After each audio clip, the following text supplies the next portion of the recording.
odată ce ai intrat și ai început să fii în luptă, tu nu mai poți să zici, no, opresc și mă retrag.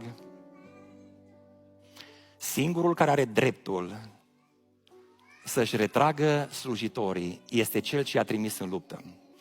Până când stăpânul nu spune, e vremea să te oprești și să te retragi, orice retragere care e venită din înțelepciunea ta și din perspectiva ta, te face o țintă pentru cel rău. Dar când Dumnezeu spune să mergi înainte, să nu cumva să te oprești, pentru că e vremea ta. Pășește mai departe. Dă la o parte necredință. Cere-i Dumnezeu să-ți vindece rănile. Cere-i să te refocalizeze și să dea la o parte orice plan al vrășmașului care te defocalizează. Cere-i să rupă puterea oricărei adicții de peste tine. Cere-i să dea la o parte orice credință falsă de peste viața ta.